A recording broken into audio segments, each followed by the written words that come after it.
Hello, Sheroes! This is our podcast that features strong women and engages in conversations to empower you. Join me as we hear from Sheroes all over the world share their stories and becoming the women they are today. We hope their stories can help inspire you find your inner Shero. This is Pauline Lopez, and welcome to Shero Talk.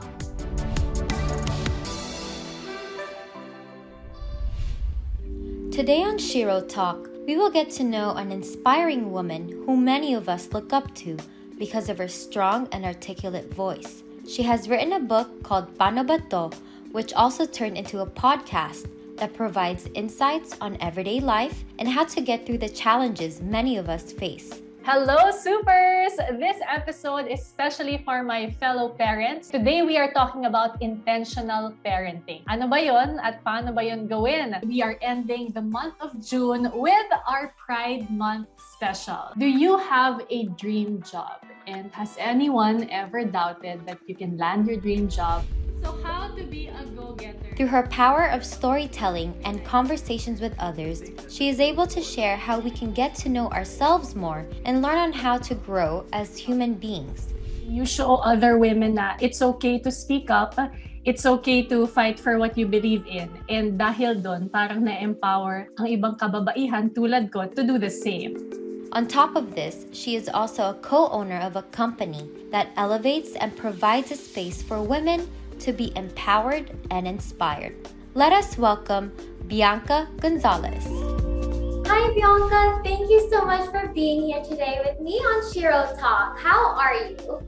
I'm good. Thank you for having me and congratulations on this project. I love it. I loved when I heard about it first from our common friend, Mark. And I'm excited to be here. Thank you. Well, I'm just trying to calm down because I've always been such a fan. So really, thank you for taking the time. So, how are you doing in the time of the pandemic? I know you've been staying at home, and I also see it on your social media that you're spending time with your two beautiful girls. Yes, luckily my job allows me to work from home, which is such a blessing, especially at a time like this, and especially with two young kids. It's hard to keep going out, especially when you have kids at home. And so just super, super grateful that I get to work from home. And so far, everyone is healthy and well. All the adults here are fully vaccinated. Salamat sa Diyos. So, yeah. Well, what is the most important thing you're teaching them right now?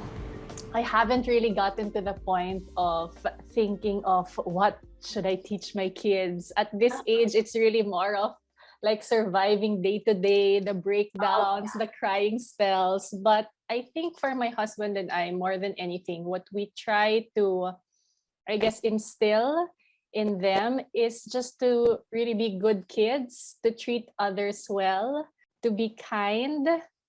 And another thing is, especially this past year, is to also learn how to deal with feelings. Oh, yes. So whether happy or sad, they're both normal feelings. And so how to get through that. So those are, I guess, top of mind what we are trying to teach our kids at this age.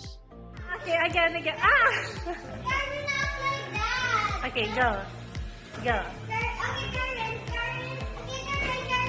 Go.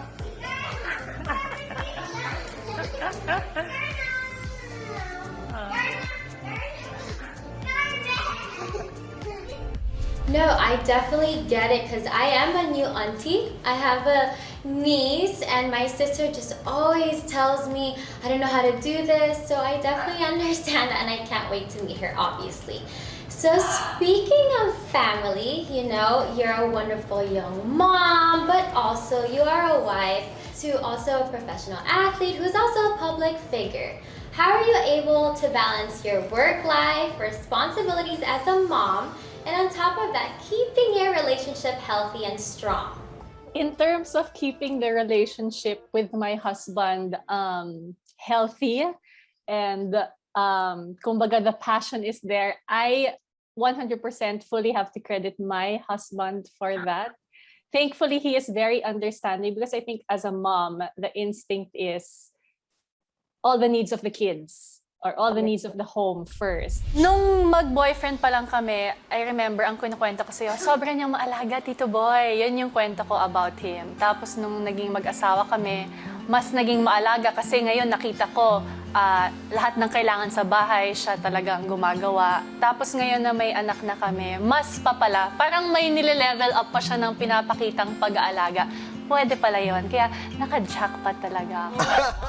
Although, of course, my husband is there, I guess moms see things differently talaga. And thankfully, my husband is very understanding. He understands that at this young age, medyo kids talaga muna yung priority ko. Even if in many what do you call the seminars before getting married, they always make that bilin na kahit may anak na kayo, your husband or your partner should still be your number one priority. But reality is different because Completely different. of course you have to attend to the kids. So keeping the relationship strong, keeping the fire alive, I credit my husband. But of course, as the mom, I make sure that everything he needs here at home is here. So yeah. That is so amazing. I mean, I have that example as well at home, and I'm still learning, in the future, in maybe 5-10 years, I don't know. But really, thank you for sharing that personal story.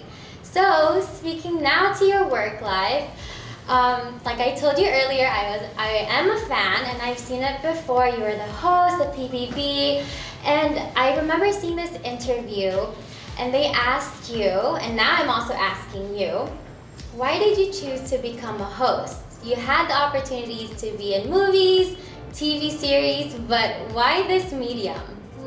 To be honest, looking back now, I don't know how I was able to pull that off. Meaning, when I started on TV, the impression of people who are on TV is if you're on TV, you act, sing, dance, host, you do everything. Mm-hmm. But I remember that when I started, my manager then, who is still my manager now, Tito Boy Abunda, I guess he understood because he is also a host. And I remember telling him that, Tito Boy, ito lang yung gusto ko gawin. Ito lang yung interesado akong gawin. I'd rather interview the bida of the movie rather than to be in the movie. Iha, gusto mo bang mag-artista? And at the time, I was modeling. But when I got asked that question, ang sinagot ko lang, pwede ko i-try maging isang host. I knew in my heart that all I really could do and wanted to do was host. So I stuck to it and tried to create my own little space in the industry. It was always like that. And I think that has a lot to do with me. I'm an introvert. I'm very shy. And so even if I work on cam, I feel like hosting is more of me being the medium for other people to share their stories, to highlight other people, to put other people in the spotlight. And so I guess hosting was a comfortable place for me. And of all the, I guess, jobs that one could have on cam, yun lang yung interesado ako. What do you really like doing? As in, when you do it, ang saya-saya mo. Oh, I really like doing this. Or what are you really good at? Whether it was a subject in school or a skill or a sport. What do you love doing that if someone asks you to do it, even if for free, you'd say, sure? Or what comes so easy to you? You may not really like it, but dali-dali naman. Ganon. I'm sure there's something, right? And it honestly all happened accidentally. Like when I started hosting kasi, I was, I think, about to finish college pa lang. So it was a part-time job. Modeling on the side, hosting on the side. So sabi ko, wow, okay na racket to, 2 to 3 years. And then I'm gonna pursue being a filmmaker, which was what I really wanted to be. And then yung 3 years, parang naging 6 years, tapos naging 10 years, tapos ngayon 17 years na. So yeah, it was really just, I get a path that was laid out for me. Oh, pero what makes it, or what makes a conversation very powerful? What do you look for? Why is it so engaging for you? I, ever since, loved listening to stories. Ever since. And so, I feel like when the world of hosting was introduced to me, for me to be part of that, to interview someone so someone can share their story, or to interview someone and write about it, and somebody would read about their story, parang it just called me. You kasi, people see, well, I also see how hard you work every day. May times na parang 3 months, 6 months, non-stop, and you handle it gracefully, chill. You never look burnt out. And yeah, just like you with your platform, Shero, I know that you believe in the power of stories because you're able to see yourself. If you see yourself in someone or see a similar situation that someone went through, like, pwede pala yon, or I can do it, kinaya niya. So it's a lot of that. Sharing stories shows us all that we are more alike than we are different. Sharing stories opens our minds to the possibilities. Sharing stories, I guess, paves the way for all of us to learn and learn more things. I wanted to use parang the network I've created through the years of my work, the people I've met. I want to connect them to the people. I had so many concepts in mind, parang lahat hindi swak to who I am. And then one day I just looked at my desk, I saw the book, Paano Ba To. I'm like, perfect. It's definitely inspiring. I mean, you've definitely inspired me to start Shero Talk. That is so amazing. But there's one that I kind of read through and it resonated with me, being a national team athlete. In late July, you posted something. You posted congratulating Nesty and Hideline Diaz on their amazing success. And as I was reading through your post, there was one particular comment that I kind of had to read over and over to understand what was happening or where did this person get that mindset. So it's about Abante Babae, that tweet. And as a woman in a sport in a male-dominated sport, parang I related talaga. So can you tell us a little bit more about that tweet? Where did you get that inspiration to actually use those words, Abante Babae? I remember the first time I saw Abante Babae, I think because I'm definitely not the one who coined it. It's something I also saw and echoed. I think it was Direct Antoinette Hadaone and a tweet that she had before. I don't even know what topic she posted about, but it's just so powerful. You know, there's go girl, there's woman power, girl power, but for me kasi Tagalog is such a poetic language, and Abante Babae, like it ignites some sort of, diba, emotion in you. And so when we all witnessed what happened to Nesty and Hideline, like you mentioned, it was really like, babae! I remember I tweeted like several things sunod-sunod kasi di ba ganon, especially with sporting events in the country, when people tweet talagang dire-diretso. But that particular tweet was the one that I guess people picked up because of the tag Abante Babae. And so yeah, just like what you do with Shero, my work as well, and my work with She Talks Asia, it's so important to share stories of women winning, because for as long as we've known, more so when I was growing up, more so when our parents were growing up, the stories of people winning were really mostly men. Leaders were mostly men. Change makers are mostly men. And so we talked about the power of storytelling earlier and how it can create a ripple effect. So if more and more girls see that, oh my gosh, these girls are doing these amazing things. They see you're in a male-dominated sport. Pwede pala yon. I can be beautiful and girly and be in a male sport. I can be strong and muscular and be in a male sport. You know, there's no one look to a girl. If ages ago, girls are just at home caring for our kids, taking care of the house, now there are more faces to a woman. We are not just that. We can do so many things. And so for me, yeah, we should keep pointing out that it is a woman that won, because too many times women are put in the back seat.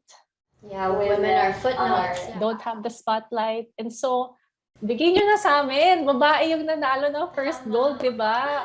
I mean, we have to share more stories of women. That's the only way that we can empower the next generation of women so that, di ba, they can do even more amazing things. Hihigitan pa nila eh. Whatever we're achieving now, whatever my generation is achieving, kayo, hihigitan nyo. And the generation after you, hihigitan pa. So, yeah, and that it's exciting times. Well, like you were mentioning earlier, it's the youth's time. We have a voice. I mean, especially in social media, we see it, especially being at home. It's a digital world. It's a reality we have now. And as I listened to one of your episodes, like I said, I was a fan. I listened to one of the episodes with Miel and Frankie Pangilinan. It definitely opened my eyes to the thoughts of Gen Z. Because feel ko, I am parang gitna ng millennial and Gen Z. So I was also getting another perspective, right? You yourself, a woman with such an articulate, influential, and strong voice in this digital age, what is the most important thing you can pass on for the women and young girls of the current generation? What more should we do? Should we join organizations to advocate this and push to change? Thank you for listening to that episode. That's one of my absolute favorite episodes. Frankie and Miel are just, oh my gosh, I love those two. I think that we have to understand first and foremost that we're learning, right? Like we're belonging in this world now that is more globalized, accepting of many different people. It's all about intersectionality, right? And so when we're being sensitive about those things, trying to include people in conversations where they should be, where they have a right to be, you know what I mean? It's all about representation. It's all about like diversifying spaces.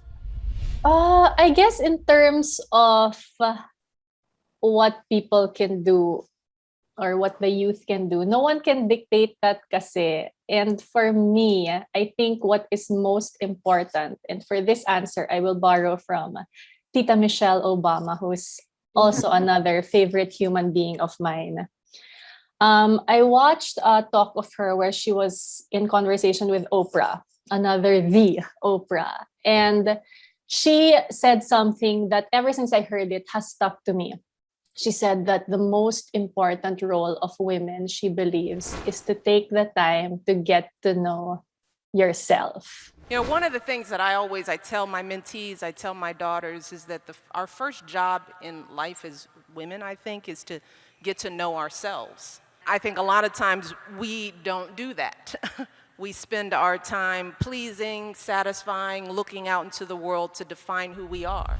And it seems so simple, but when she said that, I felt so attacked because I think I heard that I was in my 30s na.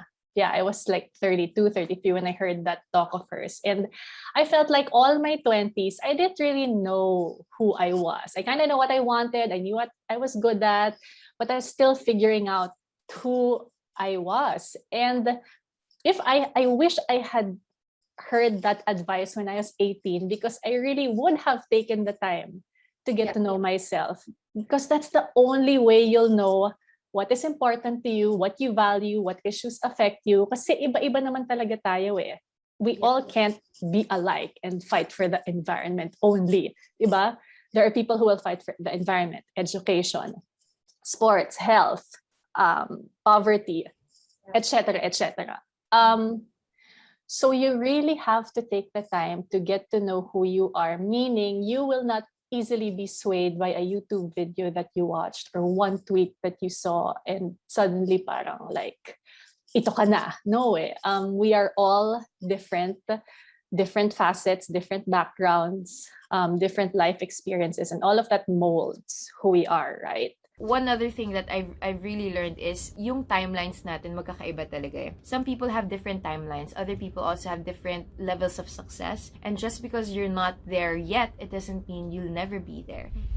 No one person is alike. So you have to get to know who that is, who you are, because that's the only way you can find out what is it I want to do with the world. If I'm in content, what content do I want to put out? That'll all stem from who you are. And so Yeah, that is definitely advice I wish I heard when I was 18 years old. YouTube is something I have always wanted to get into, but I didn't know what kind of content I could offer. So parang I had so many parameters na I can't do this, can't.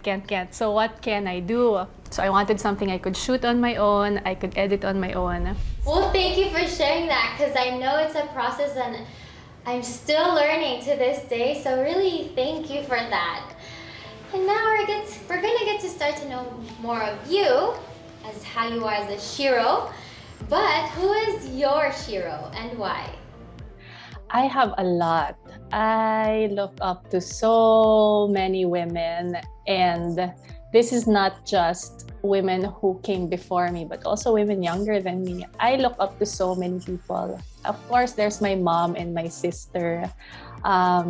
Starting in the modeling industry, at that time that was dominated by mestizas, I looked up to Tweety De Leon, Angel Aquino, Risa Manangkil-Trillo. Seeing them on magazines and on commercials, I was like, pwede din pala yung maitim. Oh my God. Starting out in TV, I would look up to the likes of Karen Davila, Pia Guanyo, the way that they would conduct interviews, do spiels, be in front of the crowd with so much energy. I wanted to be like that, and so on and so forth. The women I work with now in She Talks Asia, Isa Calzado, Lynn Pinugu, Sarah Meyer, Victoria Herrera. So I could go on. Like I could have like an hour's worth of my Sheros. I have a core group who I speak with in terms of like when you want to talk about mas serious issues, politics, ganyan. So that's also Lynn, Ana Oposa, Shelly Esguerra. You know how we all have like different groups or circles with different topics. Yeah, a lot of Sheros that oh my gosh, I admire so much. Yeah. Well, I'm so glad that you mentioned that.